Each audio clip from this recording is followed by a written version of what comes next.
synagogue I know it can be, is when a person walks through our door, don't just walk up to them. We learned that we're supposed to run to do a mitzvah. Run up to them if you can, or as quickly as you can move, and greet them, get to know them, and see what gift they have to contribute to our community. Regardless of how young they are, regardless of how old they are, they have something to contribute. One of our congregants is 97 years old, and I've referred people to her who want to learn Hebrew because she was a Hebrew teacher and loves doing that. She is still teaching at 97 and is one of our best congregants. Help me find those talents that each person has. And with that, we will fulfill the message of Kiddushim by having a Kehila Kedosha, a holy community. Shabbat Shalom.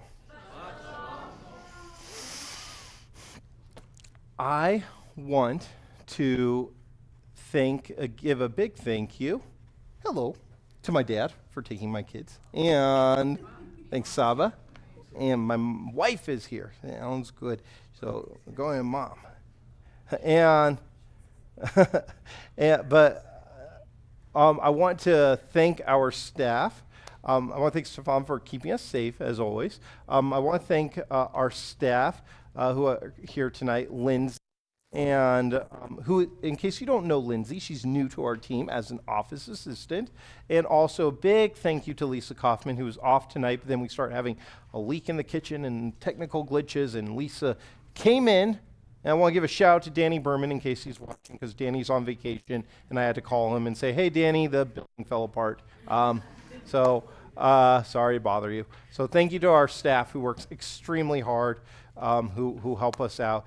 And Dove and Beth, thank you again for a wonderful dinner. I want to also give a shout out to our board members who I see here this evening. My friend Larry Green, Cheryl Palmer, Faye Lincoln, Dove DeLay. Did I miss any board members? I never want to miss a board member. Faye, would you like to give some announcements for us? Sorry. They are right here. Thank you, Faye. Short today, short and sweet.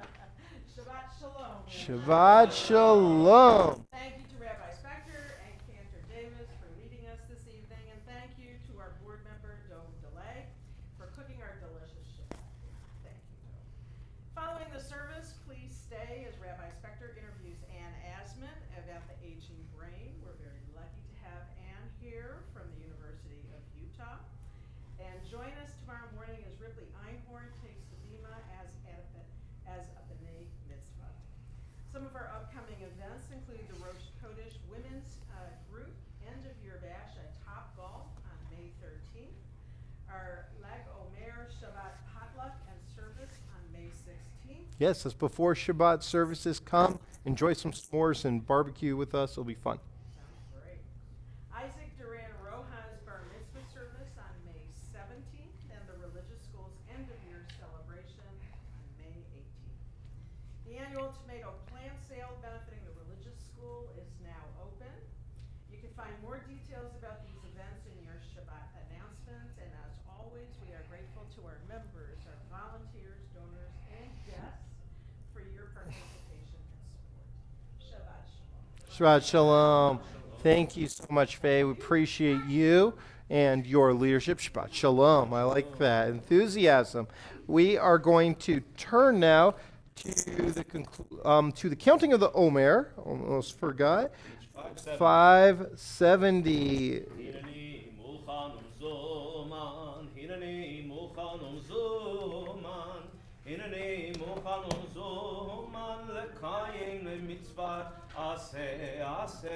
של ספירת האומר ברוך אתה אדוני אלוהינו מלך העולם אשר קידשנו במצוותיו וציוונו על ספירת האומר היום 27 יום שהם 3 שבועות ו6 ימים לעומר.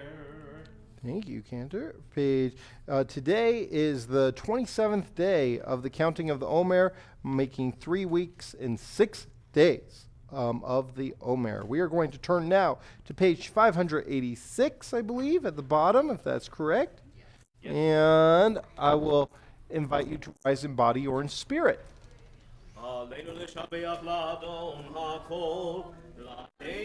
ליוצא בראשית, שלא עשנו כגויי הארצות, ולא שמנו כמשפחות האדמה, שלא שם חלקנו כהם, וגורלנו ככהמונם, ואנחנו קוראים ומשתחווים ומודים לפני מלך מלכי המלכים, הקדוש ברוך הוא. 591 ונאמר והיה אדוני למלך על כל הארץ, ביום ההוא יהיה אדוני אחד, ושמו אחד.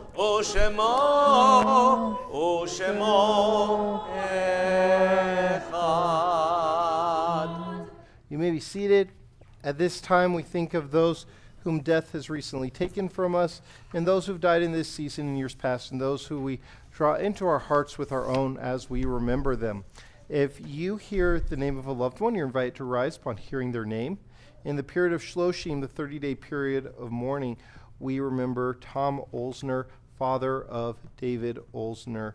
And this week, we commemorate the following yortzites, anniversary passing of these loved ones: Sherry Adkins, Paul Adler, Sylvan Alcabes, Erwin Anisman, Moses Axelrad, Morris Banchik, Elaine Boxer, Walter Woodrow Bryant, Ava Shate, Sarah Derone, Jean Levy Eisen, Paul Essig, Marcia Gelband, Sally Ginsberg, Marvin Goldberg, Clarice B. Kirsch, Warren Leventhal, Marge MacArthur, Milton Newman, Pauline Novick, Anita Posen Orenstein, Evelyn Victor Oshero, Linda Mendelson Overa, Malcolm Parrott, Therese Plath, Janet Rosen, Marks Rosenzweig, Michael H. Schur, Carlisle Spitzer, Jacob Tavins Tefshinsky,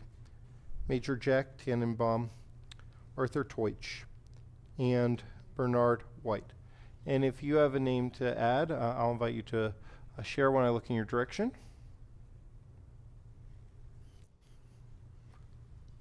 Or if you're watching on our live stream, you're invited to share a name as well. And we also, as we do every week, think of those who in the last 30 days have lost their lives in defense of the state of Israel or as a result of terror. And Zichronam Livracha, may their memories be for a blessing. If you're in mourning or is your tradition to do so, you're invited to rise. We're on page 598. Yikadav Yikadash Shemerabah. Amen. Be'alma divrachirte v'yimlich malchute v'chayechon uvyomechon uvchaye dehol be'it Yisrael ba'agala uvizman karev v'imru amen. Yehe shmei rabba mevarach le'olam omei almaya. Yit barach v'yishtabach v'yit pa'ar v'yit romam v'yit naseh v'yit hadar v'yit oleh v'yit olal shemeda kudusha Leila mikol birchata v'shirata tish bechata v'ne'emata da miram be'alma v'imru. Amen. Yehi shlama rabba min shemaya v'chaim aleinu ve'al kol Yisrael v'imru. Amen. Osei shalom b'mromav huya say shalom aleinu ve'al kol Yisrael v'imru. Amen. May the source of peace and peace to all who are mourning comfort the bereaved among us. Can we say amen? Amen.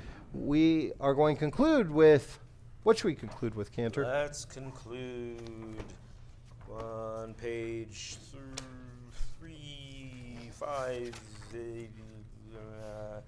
626. 626, Ein Keloheinu. Ein Keloheinu, Ein Kadonenu, Ein Kemalkeinu, Ein Kemoshienu, Mi Eloheinu, Mi Adonenu, Mi Kemalkeinu, Mi Kemoshienu. Nodel Eloheinu, Nodel Adonenu, Nodel Malkeinu, Node Moshienu, Baruch Eloheinu, Baruch Adonenu, Baruch Malkeinu, Baruch Moshienu, Atahu Eloheinu, Atahu Adonenu, Atahu Malkeinu, Atahu Moshienu. I'll invite you to rise by your spirit for Kiddush. A reminder, as soon as our service is over, we are going to move into our presentation from Ann Asman on the aging brain. ויכולו השמיים והארץ וכל צבאם, ויכול אלוהים ביום השביעי מלאכתו אשר עשה, וישפוט ביום השביעי מכל מלאכתו אשר עשה, ויברך אלוהים את יום השביעי ויקדש אותו, כי היבו שבת מכל מלאכתו אשר ברא אלוהים לעשות צברים. ברוך אתה אדוני אלוהינו מלך העולם בורא פרי הגפן. ברוך אתה אדוני אלוהינו מלך העולם אשר קידשנו במצוותיו ורצה בנו ושבת קודשו באהבה וברצון הנחילנו זיכרון למעשה בראשית כי הוא יום תהילה למקראי קודש זכר יציאת מצרים כי בנו בחרת ואותנו קידשת מכל העמים בשבת קודשך באהבה וברצון הנהלתנו ברוך אתה אדוני מקדש השבת. And l'chaim. And we have here a challah made by our good buddy Moshe, who makes the best halot in Utah, if not the entire country. Let's join together. Baruch atah Adonai Eloheinu melech haolam hamotzi lechem min haaretz. Shabbat shalom. Shabbat shalom. Shabbat shalom. Shabbat shalom. Shabbat Shabbat Shabbat Shabbat shalom. Shabbat shalom. Shabbat shalom. Shabbat Shabbat Shabbat Shabbat shalom. Shabbat Shabbat Shabbat Shabbat shalom. Shabbat Shabbat Shabbat Shabbat shalom. Shabbat shalom. Shabbat shalom. Shabbat Shabbat Shabbat Shabbat shalom. Stick around for Ann Asman. Stick around.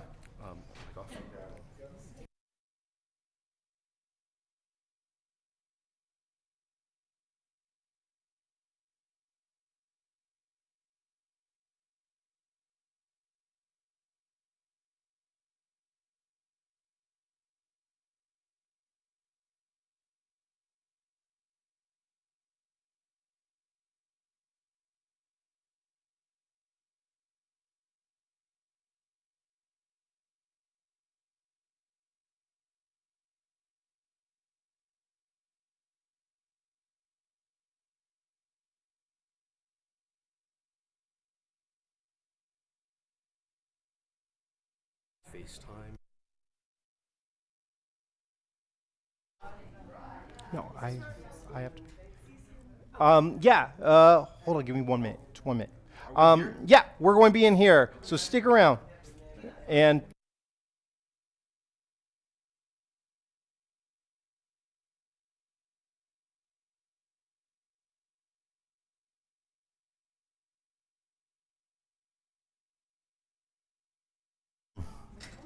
all right, so how about, oh, here, you can leave that there. I'll just leave it there. I'll take care of it. Okay. And that's just so people can hear it on the live stream. Shabbat Shalom, thanks for sticking around. So I feel so fortunate to have my good friend, if I can call you a good friend, because I consider you a good friend. Yes. Ann Asman here.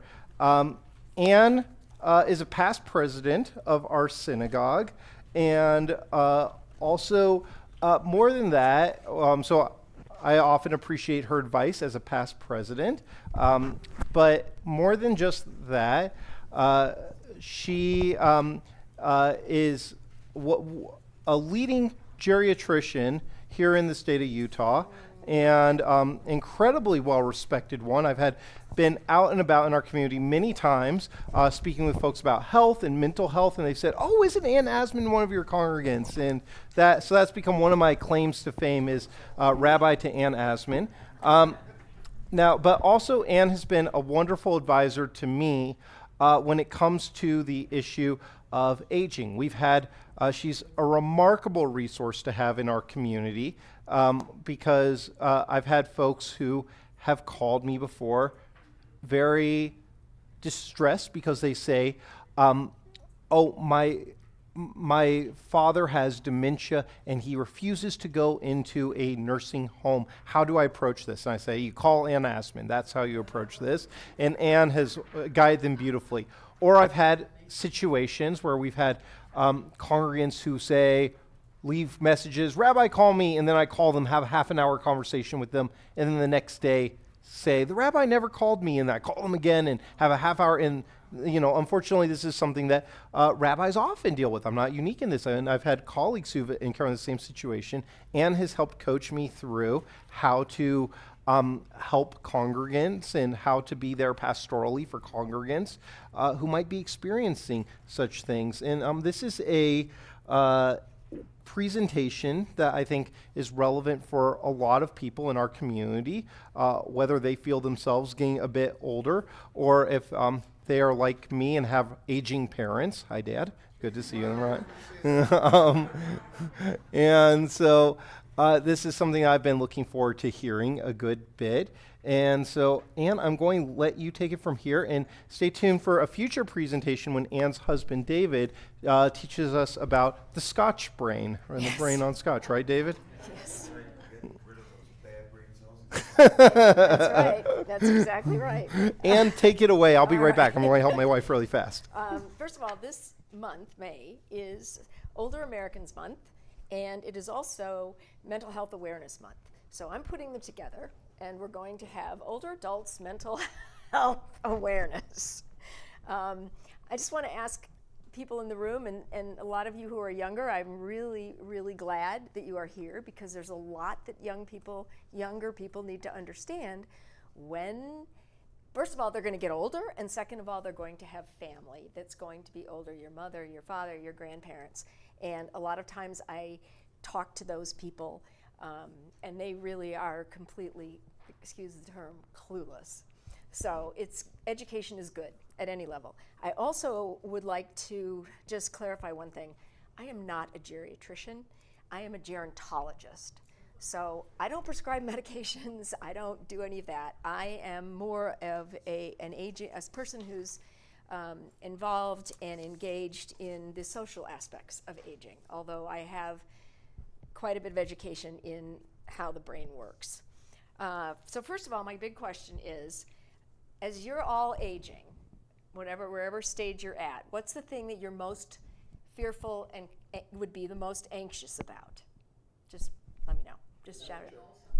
What's that? Dementia. Alzheimer's. Anybody else? Not knowing your children.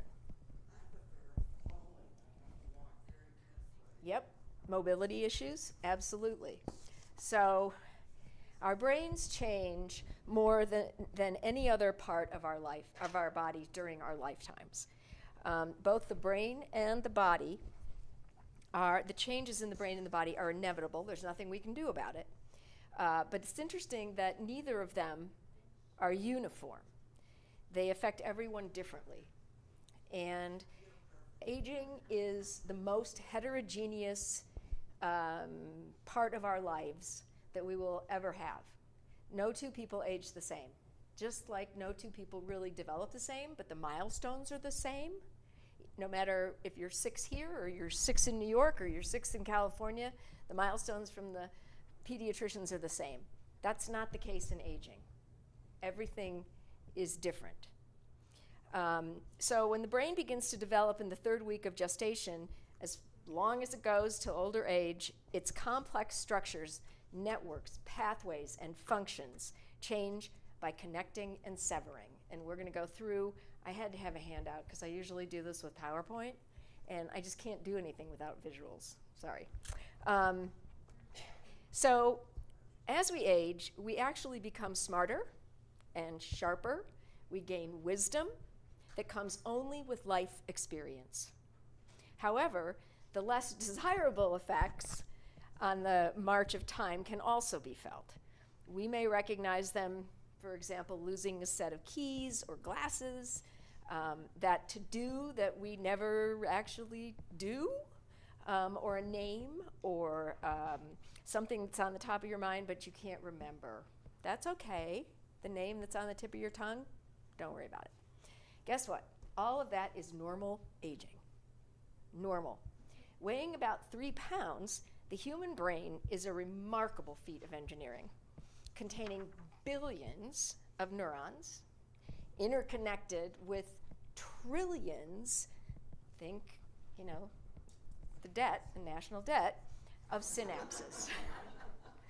Once we reach our late 20s and early 30s, the brain's aging process begins. So most of us in this room are probably past that. So we've reached our peak, and now we're on the downward trend. So when we're in our late 20s or early 30s, the brain's aging process begins, and we begin to lose neurons. We begin to lose some synapses, and by our 60s, our brains have begun to gradually shrink, physically shrink.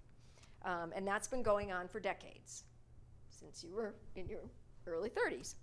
Although these changes may seem scary, the process is extremely natural and occurs in everyone. To understand how the brain ages, we first must understand how it works. So the first image that you have is the brain, and there are 4 lobes in the brain. The frontal lobe, which is the problem solving, the emotional traits, the reasoning and judgment, speaking, voluntary motor activity. It controls all of our thinking, our planning, our organizing, our problem solving, our short-term memory, and movement. That's what goes on in the red part. Now let's go to the parietal lobe. That's the yellow part. That really is connected to knowing right from left, sensation, reading, and body orientation. It interprets sensory information like temperature and touch. The occipital, which is in the back, which has confused me from day one as to why your eyes are in the front and the occipital lobe is in the back. You couldn't have made them closer. That clearly is vision and color perception. It processes the images from our eyes and links that information that it gets stored in our memory. The temporal lobe, it's the blue one, and that one is responsible for understanding language, a good deal of behavior, memory, and hearing. The temporal lobe processes information from some of the senses like smell, taste, and sound, and plays a big role in memory storage. Now, the brainstem is the part that serves as a conduit between the brain and the spinal cord, regulating all of our essential functions for life. These functions include breathing, heart rate, blood pressure, consciousness, numerous reflexes, motor, and sensory functions. It controls our breathing, our body temperature, how we digest, our sleep cycle, swallowing, just about everything. So when people look at the brain and the body and they think of it separately, that's not how it works. And I don't know whoever came up with that, but I'd love to talk to them. The cerebellum is, and it's they call it the little brain. It plays a vital role in coordinating movement, maintaining our posture and balance, maintaining muscle tone, and learning motor skills. So the balance is there, the coordination and control of voluntary movement, and also fine muscle control. Another intricate structure, if you look at the next slide, which is the limbic system, is this limbic system, and it's made up of 4 major systems: the thalamus, the hippocampus, the hypothalamus, and the amygdala. The thalamus relays sensory and motor signals to help the cerebral cortex and regulates consciousness, sleep, and alertness. So if you took the brain and split it in half, you would see this. The hippocampus is essential, and we probably all know this because it's always talked about with Alzheimer's, in consolidating information from short-term memory to long-term memory and spatial memory, and also enabling navigation. And when people talk to me about short-term and long-term memory, I look at it as a filing cabinet. So your short-term memory is the file folder that you've already got, and you open the file cabinet and you put it in, and now it's in your long-term memory.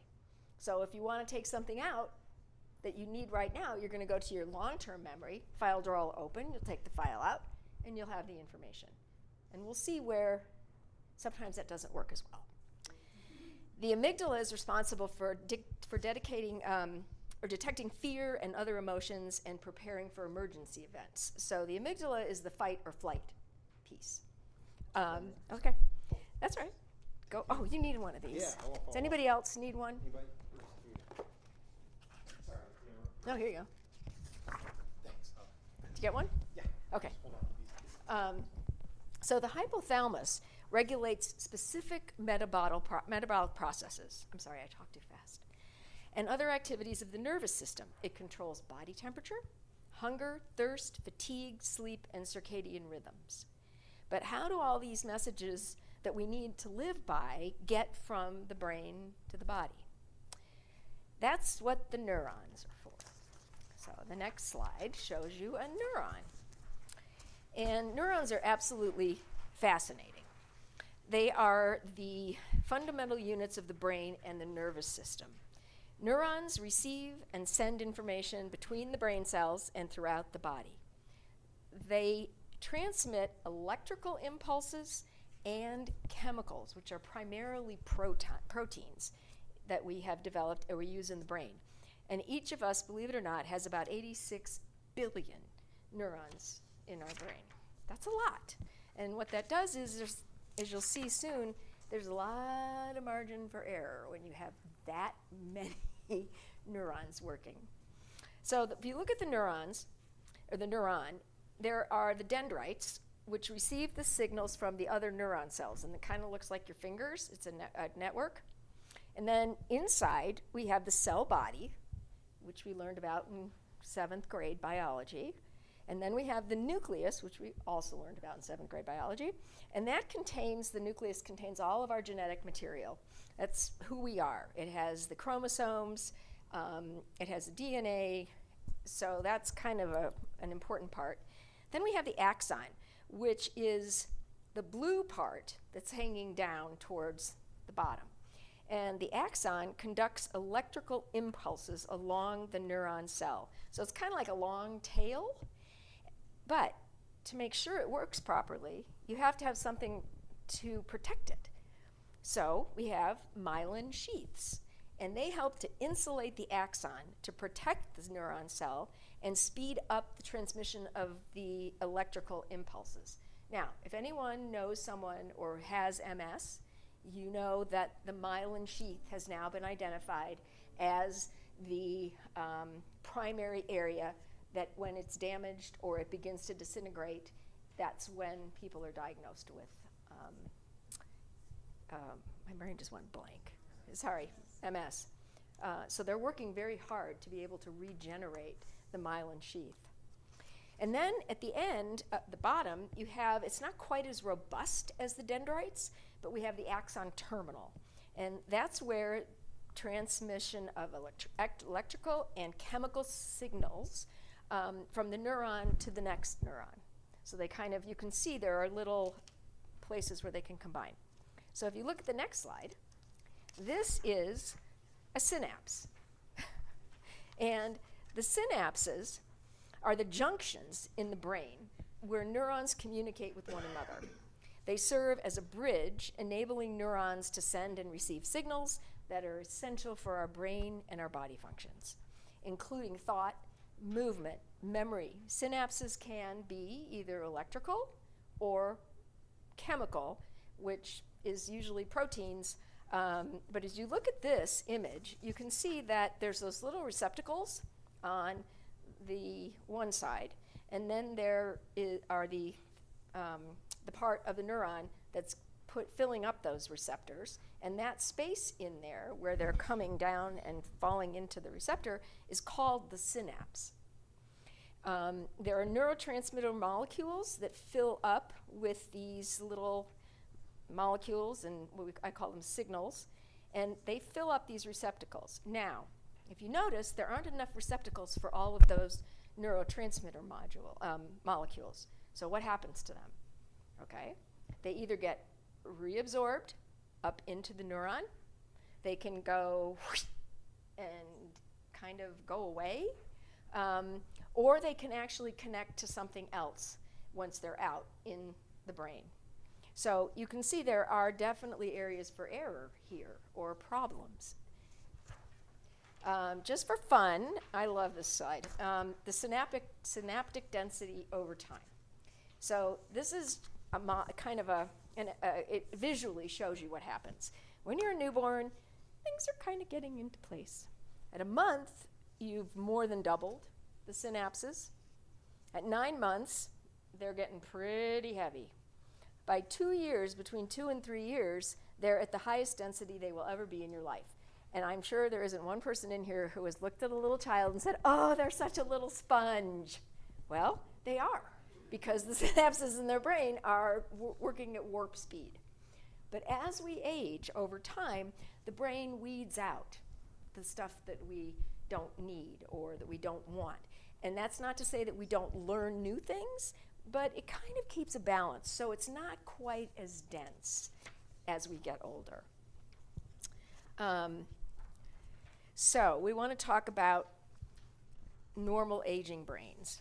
The brain mass, unfortunately, starts to shrink and occurs in the frontal lobe and hippocampus areas, which are involved in the higher cognitive performance and memory formation. Therefore, we might observe difficulties in the functioning of those areas, in the hippocampus where the memory is, or the frontal lobe where the decision making and the judgment is, starting around the age of 60 or 70. A change in what they call the cortical density, which is the stuff around the brain, refers to the thinning of the brain's outer ridge. And that surface then, it results from a decline in synaptic connections. So as the synapses decline, that starts to thin the part around the brain. And it reducing these connections may also contribute to a slower, not impaired, slower cognitive processing. So if anybody says, I can't do that, and you say it 3 or 4 times and they do get it, that's really, really normal. And that's where people get worried. So the white matter in the brain consists of the nerve fibers bundled into what they call tracts. They carry signals between the brain cells. I don't have a visual for that one. Researchers are discovering that also the myelin around the axon starts to shrink with age, and which also helps in a bad way, that results in probably a slower processing and diminished cognitive function.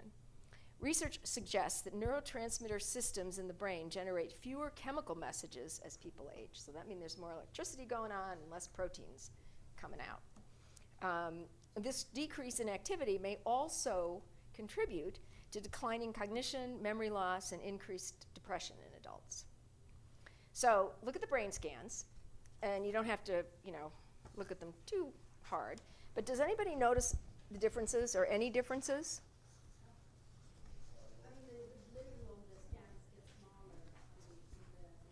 Mm-hmm. Cheryl, what do you think? Well, it's supposed to be bigger, but I think it's got some bitemporal loss. There is, but that's all normal. These are both normal brains at 80 and at 20. And if only someone like Cheryl can probably notice the big difference, what she would consider a big difference. But in the scheme of things, this would be what a normal 80-year-old's brain would look like. because of what's happening to it that is normal. So it's unfortunate that slips of the mind are associated with getting older, but we hardly give it a second thought in our 20s, right? We misplace our keys, no big deal. We misplace our keys now and we're like, oh my God. Older adults also often feel anxious about these memory lapses due to the current hype, I think, personally, regarding impaired memory and dementia. And since I work with some of these people all the time, I can tell you that people who are experiencing a normal aging brain do get freaked out when they suddenly can't remember something. But eventually they remember it, or something prompts them or triggers them to remember it, and that's pretty normal. Some studies show that 1/3 of older adults struggle with declarative memory, which is the memory of facts or events that the brain has stored and can retrieve them. While other studies, as we know, studies can tell you whatever you want, they actually tell you that 1/5 of 70-year-olds perform cognitive tests as well as people aged 20.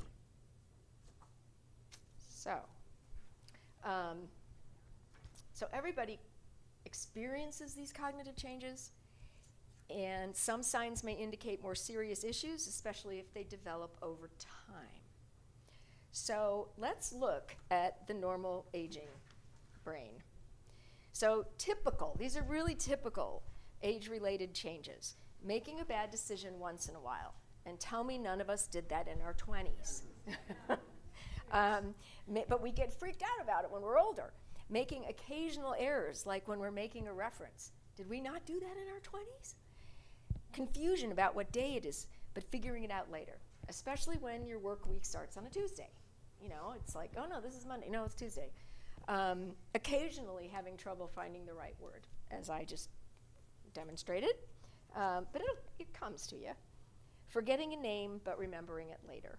How many times do you talk about a movie and you can see the guy's face, the lead's face, but you can't remember his name? And then you go home and, oh yeah, that was Paul Newman, or that was, Brad Pitt.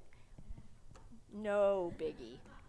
You might misplace things from time to time and have to retrace your steps to find them. Taking longer to learn something new or needing a refresher about something that is already known. That's perfectly normal. And thank goodness we can look it up on the internet. So we can find things that we probably knew at one time and just need a little refresher. So there's specific phases of cognitive decline, and the 3 most commonly identified phases are the preclinical phase, which is the brain is changing without measurable symptoms. The individual may notice changes, but they're not really detectable on assessments. And then the stage with preclinical is where the person is aware of changes and knows that something isn't kosher, but the doctor doesn't. The other is MCI, or mild cognitive impairment. And that's where cognitive changes become concerning to the person, to their family, or to their coworkers. One or more of the cognitive domains may be significantly impaired, and so their behavior may be a little off. Or you may be buying sugar and putting it in your freezer, like my grandmother did. She just collected sugar. She also made really disgusting poppy seed cookies, and she wouldn't remember that she'd made them. And she'd make another batch, and she'd put them in these cute little tins, because everything was in tins when we were kids. And she'd put them in her closet. And then she'd come over to our house, which was lovely, and she'd bring a tin. These things, honest to goodness, were more solid than a tree. And my mother made every single one of us eat one. It was disgusting. And then after she was gone, we'd throw them away.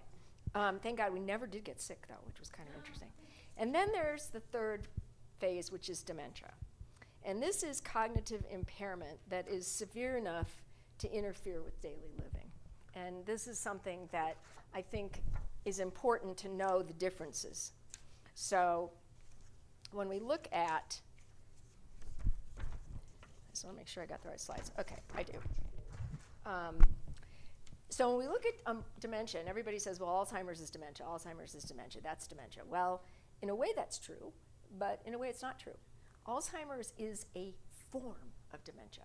It's a huge umbrella, just like heart disease. So there are many things that can contribute to it. But the primary diagnosis is made by the severity of impairment to daily living. The 5 most commonly diagnosed types of dementia are Alzheimer's, and that's about 80 to 85% of people that have a dementia have Alzheimer's or a combination of something in Alzheimer's. Vascular is number 2, Lewy body is number 3, frontotemporal is number 4, and Parkinson's dementia is number 5. However, there are probably over 150 different types. They can be individual types that are the result of a physiological change, or they can be mixed. So vascular dementia is usually mixed with something else. And the bad news is, the good news, let me start with the good news. The good news is that dementia is not a normal part of aging, and only 4.5% of the people in the world are actually diagnosed with dementia. Now, why do we hear about it so much? Because it costs so much money to take care of them. That's why.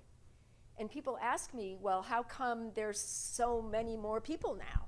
Well, number 1, we're living longer. Used to be you died before you were 50. Number 2 is that we're aging more healthy. We're doing better things to ourselves so that we actually can live longer, healthier. So, there's a lot going on there. The bad news is none of the forms of dementia are curable today. They are maintainable, and they are preventable to a point where you can actually retard the symptoms so that maybe you'll die first before you get it or before it's diagnosed, which would be great, and that actually does happen. There's a study called the NUNS, of all things, the NUNS study. And this was a study of nuns over many, many years, like from, their 30s maybe, until they passed away. And what they found was that the nuns most of them were perfectly fine cognitively when they passed away, and they would do their autopsies, and they would find plaques and tangles and all kinds of weird stuff in their brains, but they never were symptomatic. And that study has remained as an evidence base for a very, very long time. That has not been refuted. Symptoms of dementia vary significantly from person to person and from disease to disease. If you think about it, everyone says if you've seen one autistic child, you have seen one autistic child. Well, that's exactly the same way as it is with dementia. You've seen one person with dementia, you've seen one person with dementia. However, to receive a diagnosis, it has to be severe enough to affect daily life, and that includes social and or occupational functioning. Decades ago, dementia could not even be definitively diagnosed until you were dead, and that was with an autopsy. Today, things are changing. There is a good opportunity to have at least a preliminary diagnosis with brain scans. And now they're even getting into blood tests, where the newest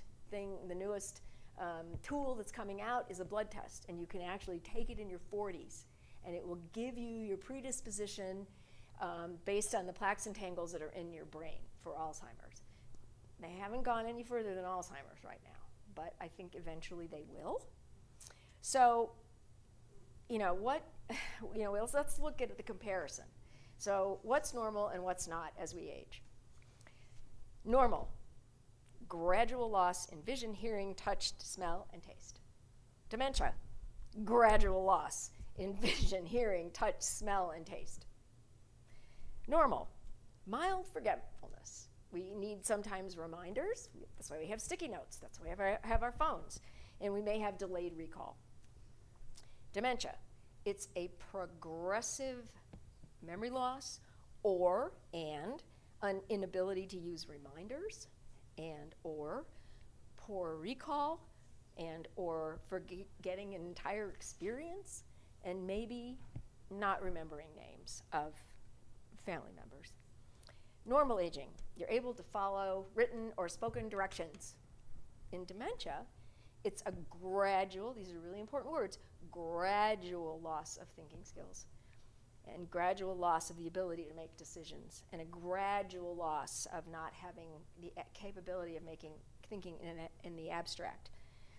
Trouble following directions, poor judgment, and risk-taking. But some of those things we did when we were younger, too, especially the risks and poor judgment. In normal aging, you are able to perform or assist with all your self-care tasks. You can go to the bathroom, you can take a shower, you can dress yourself, you can get yourself where you need to go. In dementia, it becomes, over time, again, it's progressive, you're unable to care for yourself. And you will need some sort of monitoring or to be in a situation where you are monitored. Normal aging is the ability to retrace your steps. So when I talked about losing your car keys that you usually put in the basket on the table as you walk in the house, and you don't do that and you leave them on the kitchen counter, well, you can follow your steps. Where was the last place? Okay, well, I came in the front door, the basket's not in the basket. Okay, then what did I do? I went into the kitchen. Oh, I bet they're in the kitchen. Darn it, there they are. But with dementia, you are progressively unable to retrace your steps. And really, the example I use is, okay, so you know you came in the front door, you know they're supposed to be in the basket, they're not in the basket, you go into the kitchen, you actually find them, you're lucky and you find them, but you don't know what they're for. Okay? So you become progressively unable to retrace the steps, and there is not all the time general paranoia increases, and there's also a possibility of hallucinations when things get really, really bad. Mm-hmm. When you go back to the very first one, gradual loss Yep. in vision, hearing, blah, blah, blah, Mm-hmm. does the gradualness actually decrease so that when you're experiencing dementia, these things are starting to happen faster than they would in normal aging? That's a good question, and I honestly don't know. I've never seen any studies about whether it speeds up or slows down, but I just know that those things happen regardless of whether you have dementia or you're normally aging. So that I don't know. And that would probably vary also with the type of dementia. So, fortunately, there are lifestyle factors that can lessen our risks for dementia. Thank goodness. And these things it's never ever too late to start. Doesn't matter whether you're 80 or you're 8 or you're 18. The basic risk factors for dementia is age, your lifestyle. Whatever environment you've been raised in and what you have done throughout your life will either raise or lower your risk. Your family history. Now, some things have been attributed to genes, to genetics. Alzheimer's is now pretty much been agreed upon that there is a gene, the APOE4 gene, and depending on how many of them you have, it increases your risk. If you have 1, you have a risk. If you have 2, you have a risk. If you have 3, you really have a risk. And if you have 4, you're doomed. So what do you do? But what do you do about that? Okay? You monitor your lifestyle. Yeah? No. No. Well, let me get back. I'll get back to that in a second. Education. They found that the level of education of people that have Alzheimer's in general is lower than that of people who do not. However, anybody can disprove that anywhere. But that is a factor. I won't go to the details, but it's just something they talk about. Gender, women are very lucky that they get it more than men do. Ethnicity, and this is kind of where the education thing I think combines. African Americans have the highest risk for dementia. And I would guess that that's because of their levels of education and their lifestyles, et cetera. And then I think it all goes, hand in hand. Traumatic brain injuries, as we all know, has really come to the forefront because of football. And finally they've recognized that these guys that get beaten up all the time, their head is, your brain is in there and it's not touching anything, so it's not static, and it's getting, moved all over the place. If you have a chronic disability, for example, Down syndrome, that will raise your risk. And it's not, again, these are risks. Obesity. The bigger you are, the more your brain shrinks, and the faster it shrinks, which is exactly the opposite of what we would think of someone who is big. But it shrinks faster. And heart disease. So vascular dementia really is the only one that we can medically manage right now. So if you have heart disease or any kind of vascular issues, as long as you're being well taken care of, you're medicating, you're exercising, you're doing all of those fantastic things, you have a lower risk if you're doing all those things than people that just ignore it. So the question is, what can we do? What do we do about this? And the last one that's not on there, and I don't know why, I guess it's because it's odd and I wanted to keep it even on both sides, is substance use and misuse. So the more you ply your body with drugs and alcohol and whatever we can find these days, really can increase your risk for dementia. How about neuropsychiatric, like Asperger, ADHD stuff? Does that affect this? ADHD? Yeah. Yes, it absolutely does. And it probably increases the risk. I know a lot of our patients have ADHD, and some of it's been uncontrolled for a very long time. In answer to your question about medication, right now they have a couple of drugs on the market that can be used for Alzheimer's. It does not cure it. What it does is it slows down the progression of the plaques and tangles in your brain. And it has to be administered starting young. If you start taking it when you're 80, there's really no reason to, because it's going to move so much, it's just going to move fast anyway. If you do this when you're younger, you can definitely not completely abate, but maybe mediate some of this so that you don't have the symptomology as you begin to age. So there are also a lot of risks involved with that. They took the first one off the market because too many people were dying, which I don't know why it was on the market. But these are all infusion-based, and you have to have an MRI before you get the infusion, you have to have an MRI after, and you have to be monitored for at least 2 weeks to make sure you don't have any kind of an infarction. So, you got to weigh the risks. How do you know what?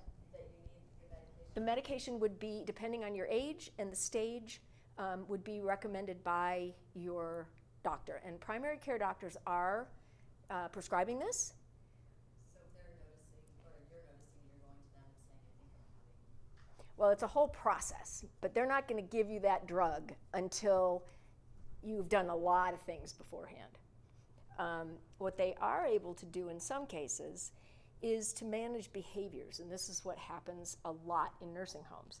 They manage people who have memory issues or who have dementia with drugs. And that's why they're all zombies sitting in front of the TV, which is absolutely disgusting. So how do we, even at the age that we are now, how do we hope to mitigate any of this? First of all, and number one that any doctor will tell you, is exercise. Exercise. Engage in regular physical activity. 150 minutes a week. Strength, flexibility, and aerobics. Any of those, any combination of those. Exercise can be yoga or chair yoga, Pilates, walking, swimming, water aerobics, body weight and resistance band workouts. And let me tell you, YouTube is flooded with them. And there are some that are specifically for people who have mobility issues and specifically for people who are older. Absolutely, that's what they're going to tell you first. And falls are not funny. Exercise helps to mitigate falls, but if you really are anxious about it, you probably should go to the fall clinic, the faint and fall clinic at the university or wherever there might be one in the community. I have friends that were all the same age. Some of them would refuse to use a cane. Yeah, that's the other thing. And I have used a cane when I'm going to a large crowd of people because a lot of movement around me makes me feel Right, unsafe. right. But I think that The reason, getting over that stereotype that it's called a lack of adaptation. And that is the reason that older adults die before they should, because they're not willing to adapt. It's the old saying, you adapt or die. When you have a limitation, you learn how to adapt with that limitation. And if you don't, then you're going to live with whatever the consequences are. And it might be falling and breaking a hip and you're done. But if you have a choice. You really have a choice. And you're right, it's unfortunate that there are many of us who are too vain or just have a stigma about it. We need to pursue intellectually stimulating activities, no matter what age you are, but certainly at our ages. It's true that if you don't use it, you lose it. And if your brain is shrinking, you can have some control over losing it. Crosswords, Ken, Word Finder, Wordle, Bananagram, Scrabble, Bridge, learning a language, playing an instrument, brushing your teeth or your hair with your non-dominant hand once or twice a week. You have also in the shower, you have a routine. You wash your hair, you do this. Okay, change that up. Try doing that twice a week. You need to stay socially active and engaged. That is the other thing that is really, really prescribed. You need to participate in activities with others. And I don't mean others necessarily on a screen, at least 2 or 3 times a week. And what I would prefer is to combine the stimulating activities with the social engagement. You really need to learn to manage your stress, which we've heard about since we were teenagers. It actually may mean medication, but hopefully if you're doing all these other things like exercising and watching your diet and stuff, it won't mean medication. We need to be aware and hyper aware of what triggers stress, anxiety, and depression, and really, really consciously try to avoid those situations. We need to eat a healthy diet, and it was really hard for me. My mother used to make those 9x9 pans of chocolate fudge. She'd give each of us a piece, and then she would sit in the other room and devour the rest of it. So, it's kind of hard when you grow up in that kind of environment, but you just have to do this. The Mediterranean diet is the most accepted, and then there's the food pyramid, which has changed over time. Healthy heart foods are also healthy brain foods. So don't forget that. And losing weight in older age can be challenging, as we all know. Women, once we've gone through menopause, for some ungodly reason, the body goes, we're done. Well, that's unfortunate, but we still have to keep going and managing what we're putting into our body, how much exercise we're getting. We don't want to lose muscle tissue. And also, the body doesn't metabolize food as efficiently as it did when we were younger. So that's why you have to really watch what food you're putting in. Sleep. Everybody else, people will say, oh, well, older people don't need as much sleep. No, it's the teenagers that need a lot of sleep. We just need to get our regular 7 or 8 hours of, good sleep. And again, a lot of times that only happens with medication. But you know what? That's okay, as long as they're not benzos. So we require the same amount of sleep today as we did when we were younger. Same questions at the end. Oh, okay. Sleep really restores both our brains and our bodies. And then, last but not least, address medical concerns immediately. It's not going to go away at our age. Don't deny that something's happening. Don't delay getting advice or treatment. And your primary care doctor really is your friend. So if you notice something amiss, or if someone else notices something amiss, don't brush it off. Take it to heart. Talk to your primary care doctor about it. I'm open for questions, and I also have some. Yeah, come on up. And resources. Thank you, Anne, so much. That was really informative. That was very good. And I'm so grateful we have a good turnout, but wish every single one of our congregants was here, to be honest. I think it would be useful for all of us. So a couple questions I have, and then I'm going to open it up to everybody else. First, something you said was that substance abuse can be a factor. I had the tremendous privilege of having lunch with President Nelson and President Oakes, who are age 100 and 91 respectively now, and they are completely with it, by the way. And I asked them, what is your secret to this? And they said to me, the word of wisdom. We have never had a cigarette in our lives. We have never had a drink in our lives, or that's what they told me at least. I went and had a scotch with David the next day, and I said, do I want to be 100 anyway? But so The reason they're the way yes. they are is because they lived a life with all of those things that I just suggested, and they have a genetic predisposition for their brains to shrink slower than ours.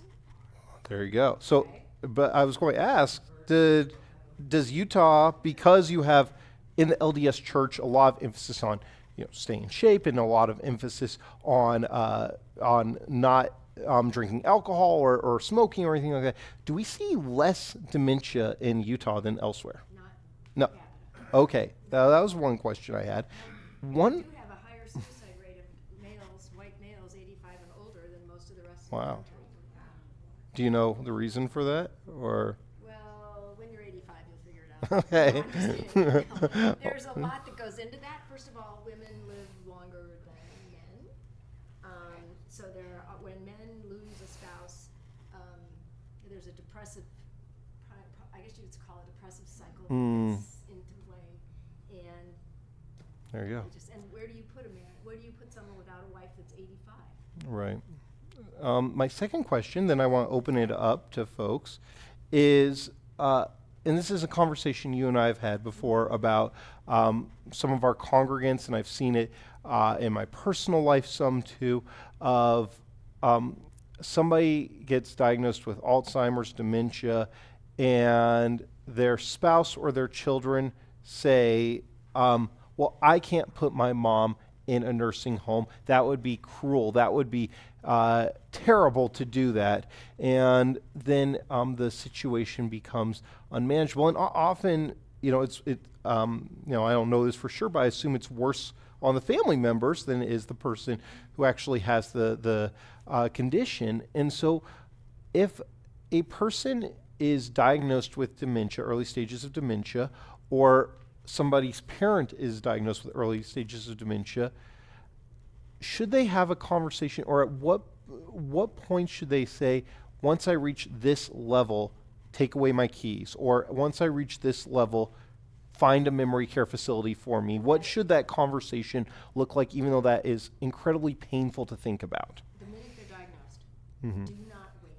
If they still have good cognitive function and they have good judgment, that's when you create the plan, called the plan. And there's a big national project called the Conversation Project. And what that Conversation organization Project. does is they encourage families, not only of people who are cognitively impaired, but anybody, to talk about their wishes well in advance of anything happening.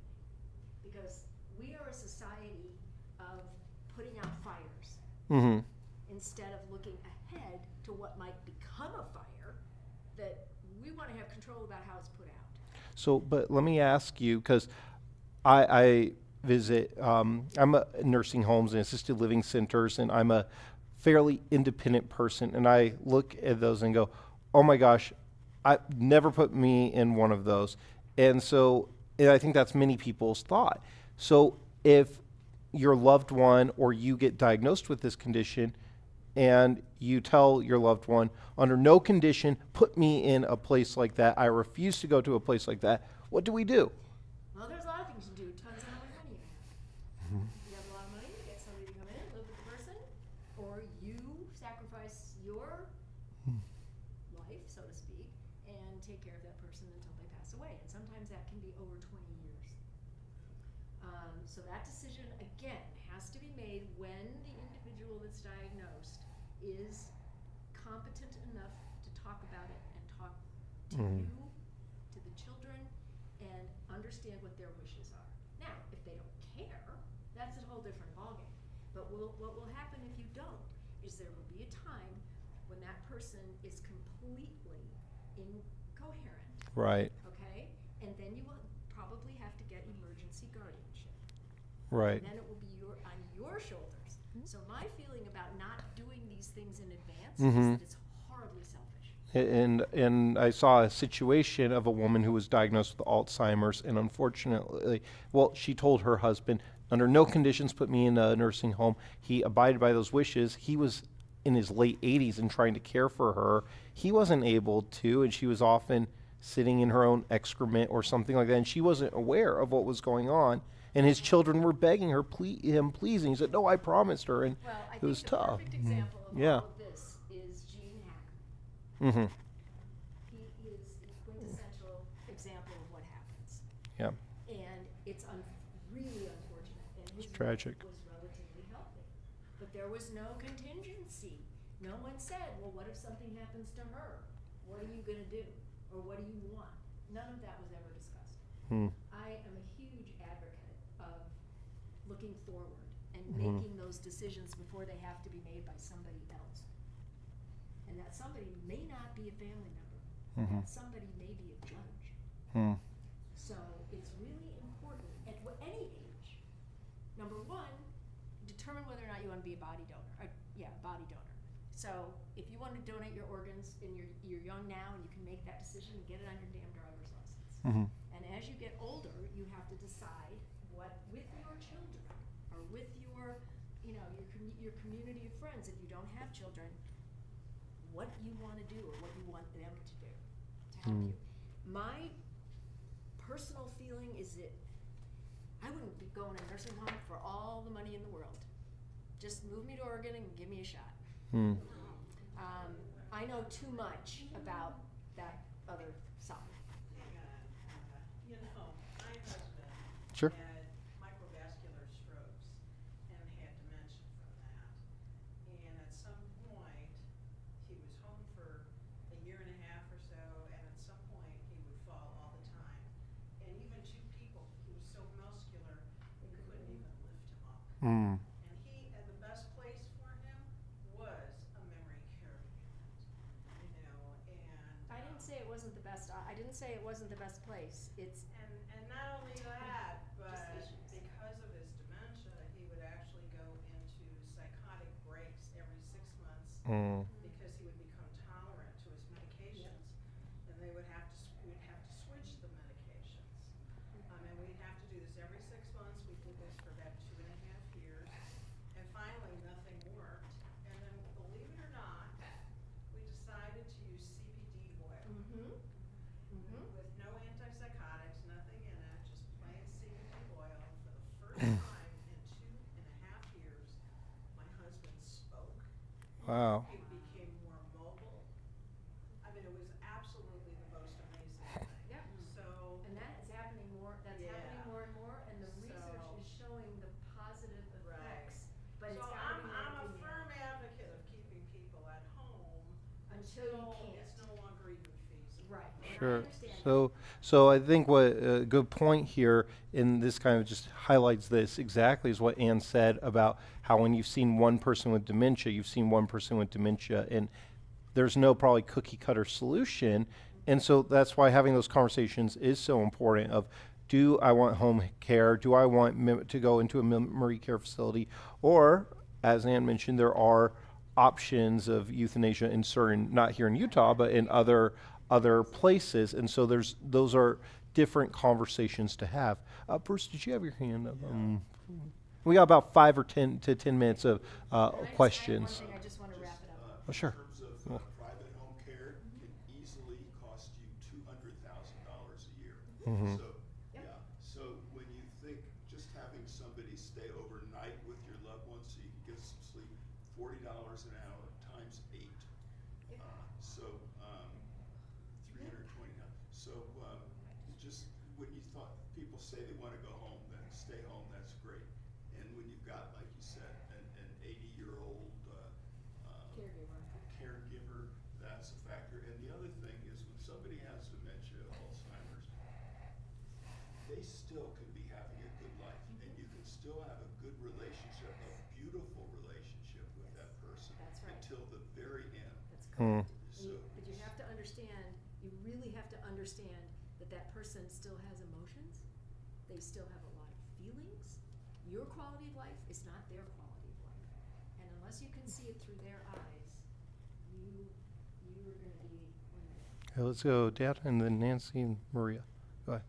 These tests, the blood test and the radiologic test, I think, how accurate are they? And They're pretty accurate. The They're pretty accurate. PET scans, CTs and MRIs, usually it's an MRI with and without contrast. They can really point out where the Lewy bodies are located. They can point out where the congregates of plaques and tangles are now and what parts of the brain are shrinking. They can, not the tangles specifically, that's in the blood test, Okay. but they can look at what parts are shrinking. Frontotemporal, absolutely, because that just goes like that, and that is my opinion, is the worst. And that usually occurs when you're younger. Usually they're diagnosed between 45 and 55. So Nancy? Nancy? Well, that kind of feeds into the question of testing.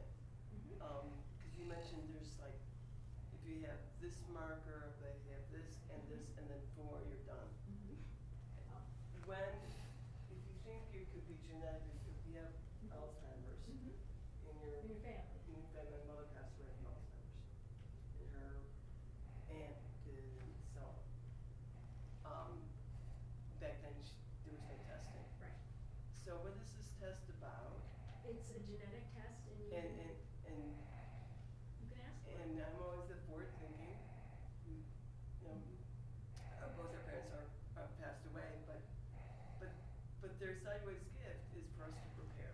Mm-hmm. So this is one thing I think about preparing. So how do you, Go how do you? get a test. Ask your primary care, or if you're in specialty care with neurology or some area of that, tell them that you have a history of Alzheimer's and you would like to have the genetic test to determine to what level you have the gene. And when did this come about? 'Cause Oh, as they've much been as I- testing for APOE for quite a while, actually.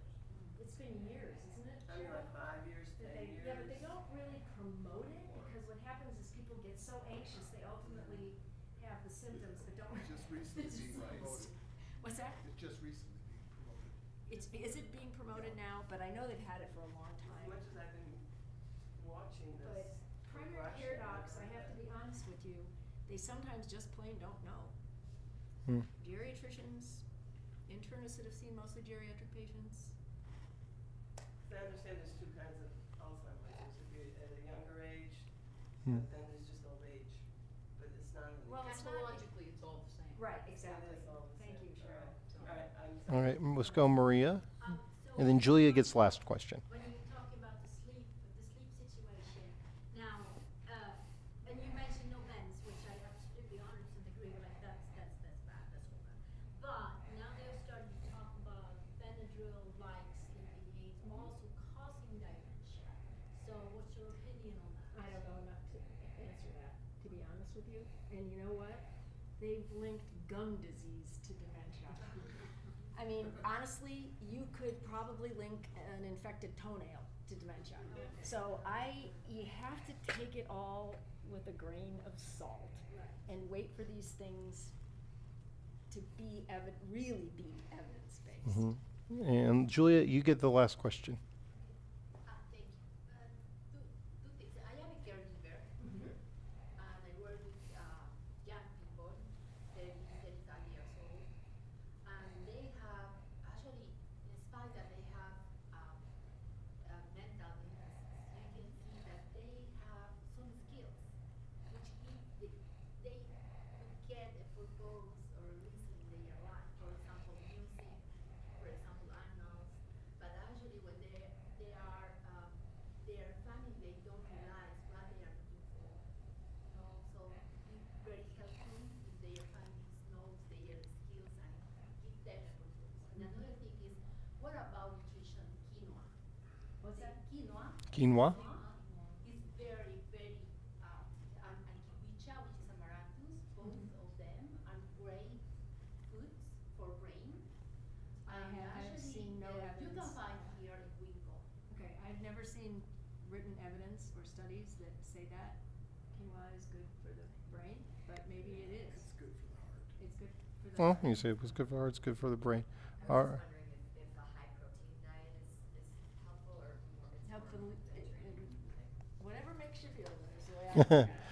I would just stay away from processed sugar, which is what we have all been told since we were children. I'd just like to leave you with one quick thought. Sure. Okay? At our age, it's kind of hard to dream big.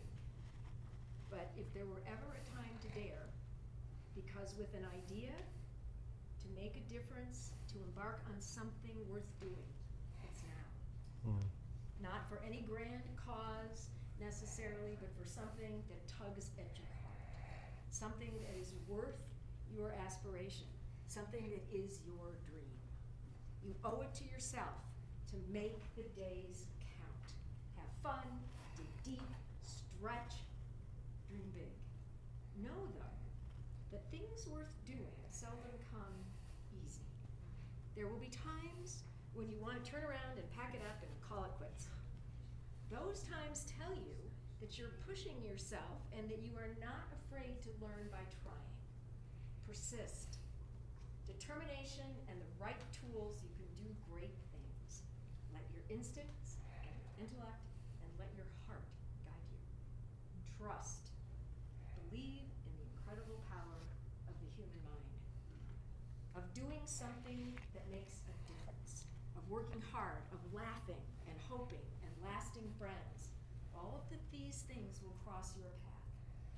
The start of something new brings the hope of something great. Anything is possible. There is only one you, and you will pass this way only once. Dream big and do it right. Thank you, Anne. So, I want to give a big thank you to Anne, not only for everything she's done tonight, but everything she does in general. Anne, I believe you truly do holy work, I agree with. I think that very strongly. You are a gift to our community. Thank you, and I also shameless plug, by the way. One thing that I think can help. There have been studies that show that if you regularly attend a religious community, you can actually add years to your life. One study showed 7 years and 7.5 years, and also that gives you regular socialization and a lot of the things Anne's talking about. And I also want to give a big thank you to, so come to services. Come on, folks. Anyways, and I want to give a big thank you also to Faye Lincoln back there, who is our adult education chair, who has been planning this for months as well. So thank you so much, Anne. Thank you to all of you for coming this evening. I'm sure it was worthwhile, and I want to wish you all a Shabbat Shalom. Oh, yes.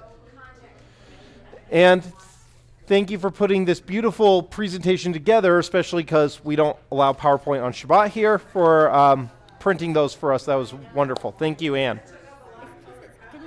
Yeah, please. It's yours.